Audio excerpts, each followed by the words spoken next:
Hello and welcome. So today we start the new series of very unusual opening line, the Trompowsky Attack. So after d4 and knight f6, when white would like to avoid the theoretical battles in the Nimzo-Indian or Queen's Indian defense, white could try going for bishop g5. So this line is not so popular even in today's practice. However, it has quite a lot of favor even in the grandmaster practicing. Some of grandmasters like Julian Hodgson and the former world champion, women world champion Antonetta Stefanova just played this bishop g5 line in the practicing. However, of course, the great popularity of this d4 knight f6 bishop g5 move, of course, come from the Viktor Korchnoi, who used this bishop g5 Trompowsky attack line against the Karpov in their world championship matches. And later on, even Anand used the bishop g5 move in the decisive game against the world champion Anatoly Karpov in 1998 World Championship cycle. So what I would like to tell you is that by playing bishop g5, white would like to trade this bishop on the black's knight, but at the same time just to destroy black's pawn structure. And in many situations white is trying to play very slow lines and to keep the center closed, because black got two bishops advantage in many variations. However, one of the most principal lines here for black is just trying to immediately to attack the center. So the best and the most interesting, of course, and the theory recommendation is just to move the knight to e4 and only later on to play or c5 or d5, so with attacking the white's bishop on g5. Indeed, the players who loves playing the King's Indian defense, so usually keeping the knight on f6 and trying to attack the white's pawn on d4. So by the way, the Trompowsky was a Brazilian chess player who used quite successfully this opening line even before the Second World War.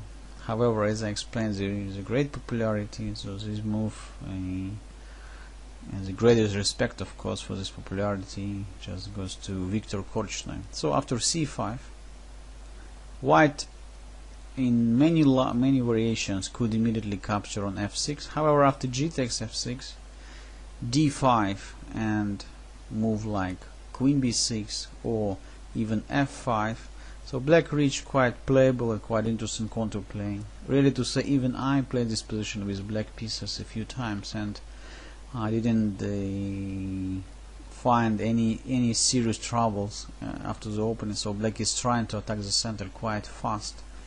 So one of my games continue: queen b6, queen c1, here f5, and whatever white plays c4 or e3, so black is developing his bishop to g7, then just continue attacking white's center after e6, then after d6 and knight d7, the black's knight just simply going to f6 or to e5.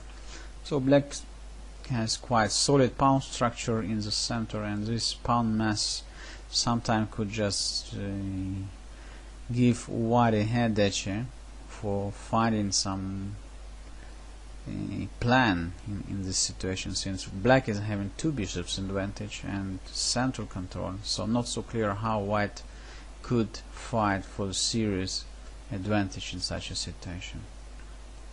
So much more aggressive move in this line, of course, is d4, d5. So white is not in hurry to exchange his bishop on the black's knight on f6, but would like maybe to play later on knight c3, and then to take the full control over the center after e2, e4. However, black immediately trying to attack black's pawn on b2 by playing queen b6, and this is the most interesting line which I would like you to study in the new series of lecture about the Trompowsky attack. It looks that white is just having a problem because he cannot protect the pawn on b2 by playing queen c1, because black simply captures the pawn knight takes d5. At the same time, b3 just cannot be recommended, since after knight e4, so black just solves all his problem. What else? Bishop c1. Sometimes this move happen in the practicing. However, I believe that by playing e6, black is just not only solving all the opening problems, but maybe even stands slightly better. So in this position, the most principal and most aggressive continuation was found in 1974 by brilliant Armenian Grandmaster Rafael Vaganian, the former challenger for the World Championship title and winner of many strong tournaments, including the Soviet Union Championship. So he played here knight c3, sacrifices the pawn on b2. So it still looks like a terrible blunder. Queen takes b2. And now, of course, white is not going to play queen d2 because the rook on a1 is hanging. Cannot play, of course, also king d2, and we are not going to move the knight as well. However, white has very unpleasant and strong move, bishop d2. So suddenly, bishop is protecting the knight on c3, and black's queen, despite the fact by winning this pawn on b2, just situation quite dangerous for the strongest black's piece, because black not only won the pawn but also lost many tempi in development, and now white is threatening not only e4, e5 capturing the center, but also rook b1 and then knight b5 winning the black's rook after the fork on c7. For instance, if black is playing just like e6, immediately white plays rook b1, queen a3 and knight b5, and position is totally lost for black. So knight c7 is coming. So in the first game which was played for this line between Rafael Vaganian and Viktor Kupreichik in Soviet Union Championship 1974, Kupreichik surprisingly just faced for the first time in his life this line and moved his queen back, queen b6.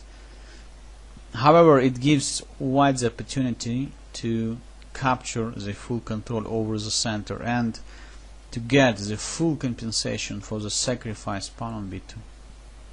e4, d6, and now white has to play very aggressive because he is material down. f4, fighting for the initiative. This is the usual and the most typical way of playing the gambits. So white is going to push e4, e5 next move. g6, e4, e5, d takes e5, f takes e5, knight d7, knight f3.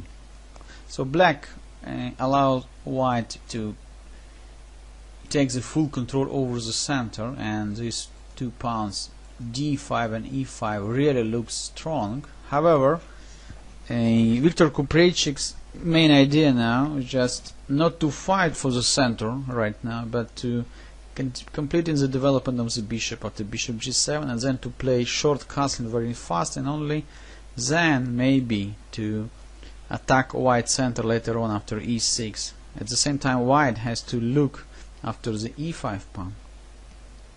Bishop g7, rook b1. Again, Vaganian is playing with a lot of energy, so he is bringing all his pieces in the game. Suddenly black cannot play queen c7 because this would met by typical pawns push d5 d6, when we know the rules, and when you have the pass pawn you have to push it. So the d6 put black in the very tough situation, because e takes d6 after knight b5 will be almost critical.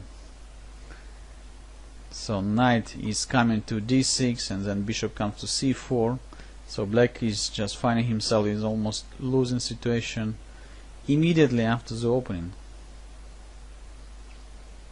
For instance, queen d8, knight takes d6 check, king f8. So here's possible two options, also bishop c4, and even white can consider the sacrifice on f7, knight takes f7, then knight g5. So it looks for the first sign that bishop g5 is just going to win immediately, because after queen c7 white has very strong and powerful move like queen d5. However, by playing bishop g5 black still can stay in the game after queen a5 check. That's why probably bishop c4 is the most natural and the strongest continuation after knight takes e5, knight takes e5, bishop takes e5. White could continue here, also bishop h6 check, and also short castling. It's almost impossible for black to survive in such a situation when white is having such a great development advantage. So it means that after rook b1 black queen has to go to the back rank, to the d8 square. So once again we see in the gambit lines that the strong pressure of our powerful pieces just does not allow your opponent to complete the development the normal way. So he has always to protect and to defend himself. e6, one more strongest continuation. Now after f takes e6, Vaganian played knight g5 with the new threats, knight takes e6. Knight f6 only answer, so black has to cover somehow the pawn on e6, and now new piece is coming into the fight, bishop b5. Again black is in big trouble. So the problem is that after bishop d7 and knight takes e6, black doesn't have a time to capture the knight on e6, and this knight is just brings into the black's position the total house, because knight takes g7 and knight takes d8, both threats, black just cannot stop it.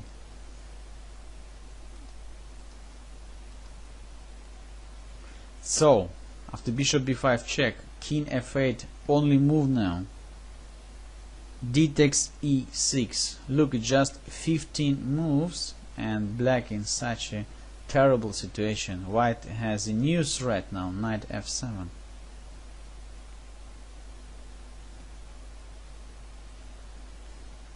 a6, the last try to counterattack. So black is ready already to sacrifice his unplayable rook on h8 after knight f7, but to trade or to somehow to destroy the white's potential. Indeed, another great move coming, bishop to e3. White is ready to sacrifice. So the problem for black that he cannot capture on b5 because queen takes d8. At the same time, the move queen takes d1, rook takes d1, a takes b5 just leads to the terrible situation after check. Knight e8, short castling check, and the game finished very soon. So white's next move could be also rook takes c8, and we have the same number of pieces on the game after rook takes c8, but the difference is just very serious. So white is also intending at many lines, like rook takes f6 move, or let's say after king g7, knight f7, bishop takes c3, white is just going to checkmate black's king. Bishop h6 check, king g8, and rook takes e8. Game is over. So bishop e3 put black in the biggest problem now, since his only answer now is queen a5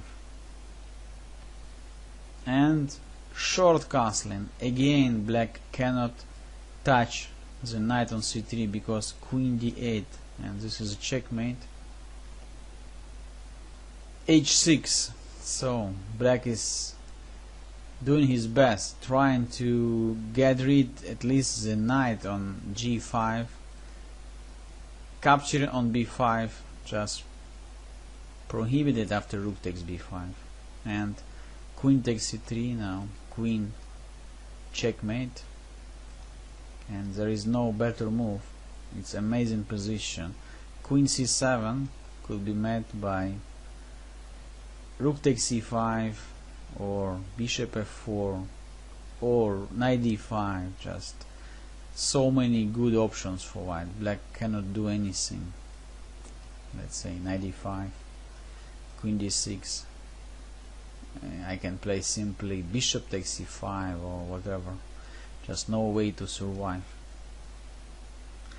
All black pieces are pinned. Queen cannot capture on d5, knight cannot capture on d5. The game is over.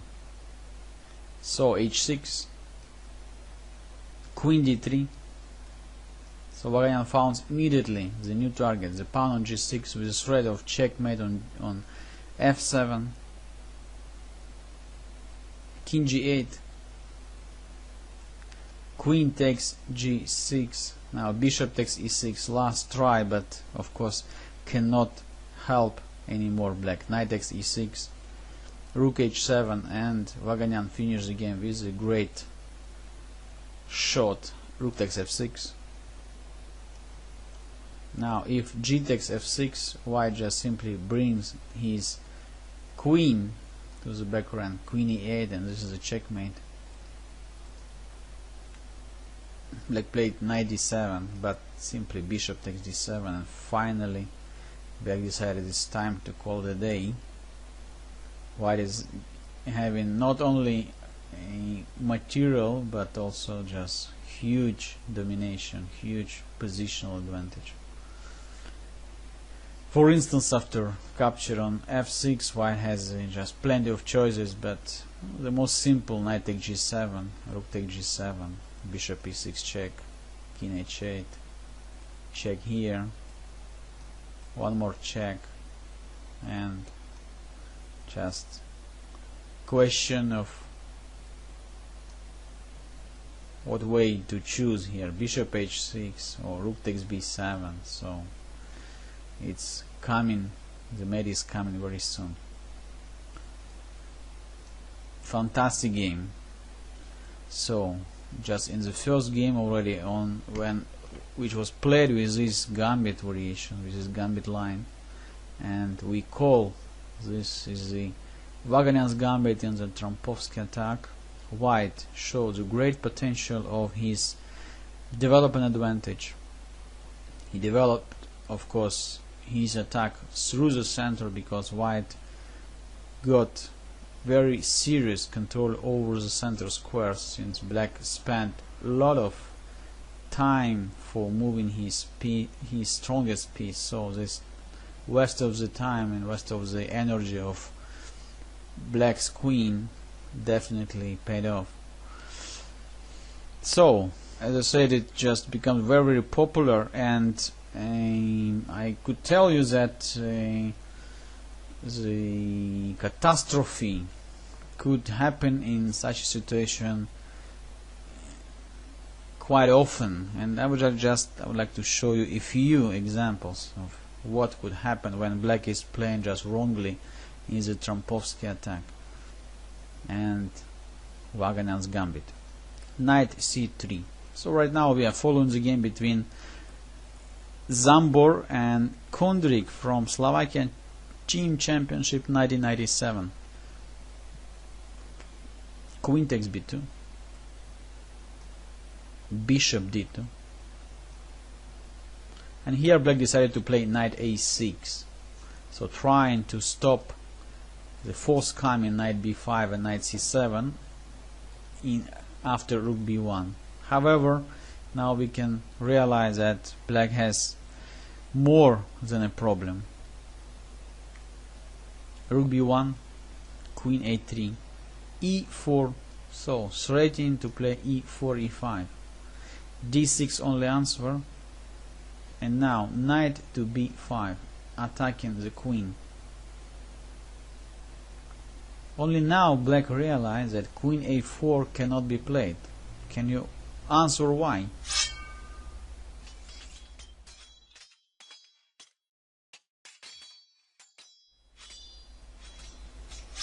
So the reason is very simple.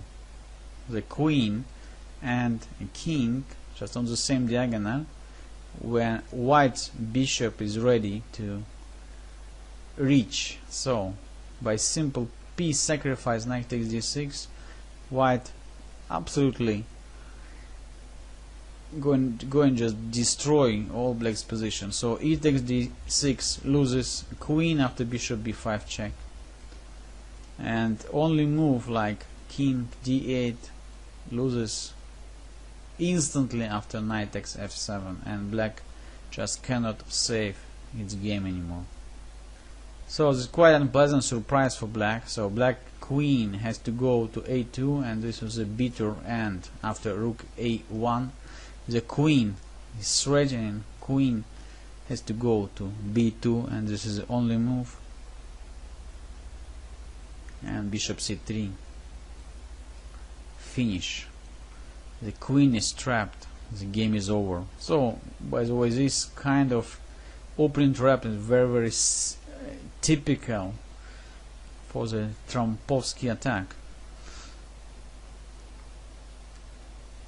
So let's try just some other game played in 2006 between Michael Schultz and Martin Hebke in Berlin Open.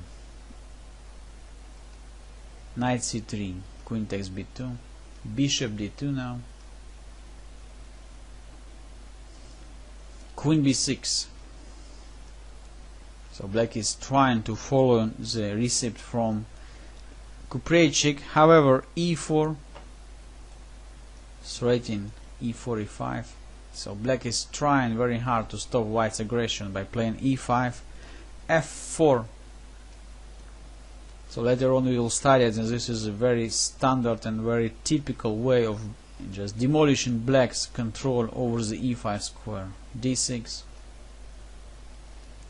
f takes e5, d takes e5. Now white is continues the tempting play. Knight f3, bishop d6, bishop c4, short castling, knight to d7, and now starts the attack on the Kingside. Knight h4 sends to the semi-open file, and the greatest outpost for the knight on f5. So white is just very simply coming with all his pieces towards the black's Kingside, so where the black already castled his king. Black is having a lot of problem with the space, so his pieces are cramped. How to stop knight f5? So black is trying to counterattack, playing queen b4.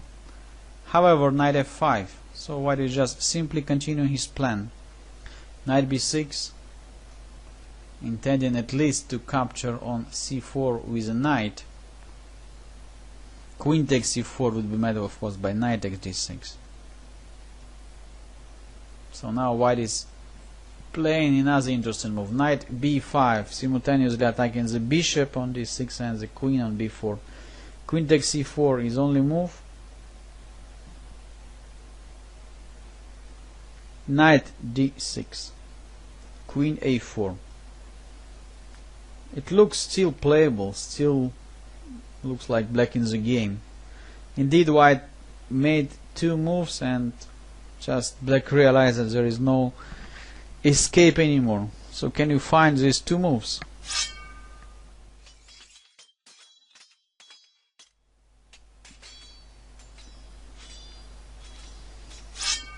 You're right, absolutely. Rook takes f6.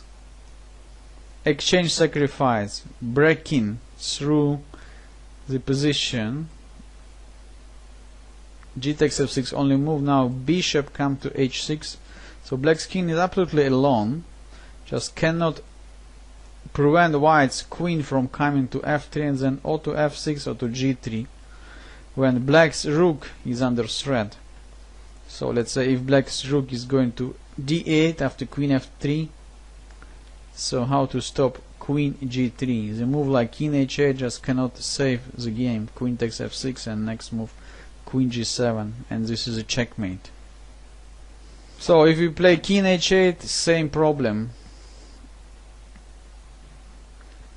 Of course white can simply capture on f8, but also I don't see any way to stop the mate after queen f3, knight d7, queen g3, threatening queen g7, rook g8, another smoother mate with a knight. Knight takes f7. So fantastic game, just showing again the white's great potential in the Vaganian's Gambit, in Trompowsky Attack.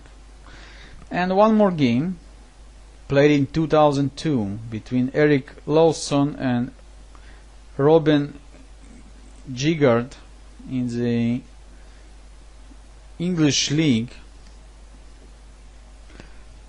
Let's look at that.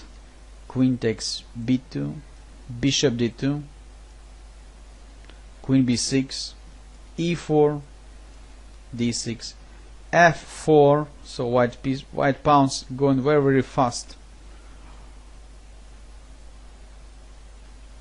g6, e5. So we can see that black is following the game which we just analyzed between the Vaganian and Kupreichik. Knight d7, knight f3, bishop g7, rook b1. Same problem, black has to move the queen to d8 and white continue just the line which we already saw. e6, f takes e6, knight g5. Here black decided to exchange his dark square bishop and played bishop takes c3, intending that after bishop takes c3 to play knight f6. How would you finish the game in that case? That's a very interesting question. White to move.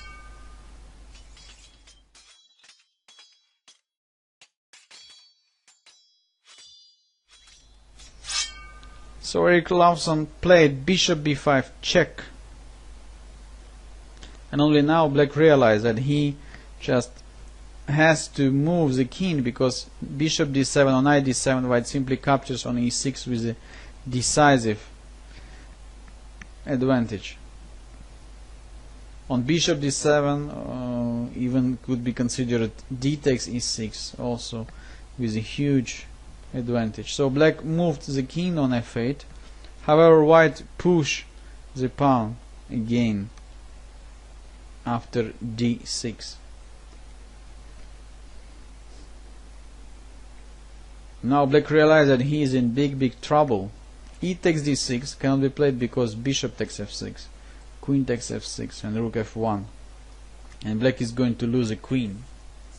So after d6 black tried to include his light square bishop into the game after e5. However, white made the final and decisive pawns move, d6 d7, which forced black immediately to resign, since after any of the recapturing with the bishop or with the knight leads after knight e6 to the decisive material losses. For instance, bishop takes d7, knight e6 check, and this fork is just critical for black, since bishop is pinned, cannot touch the knight on e6, the queen on d8 is hanging.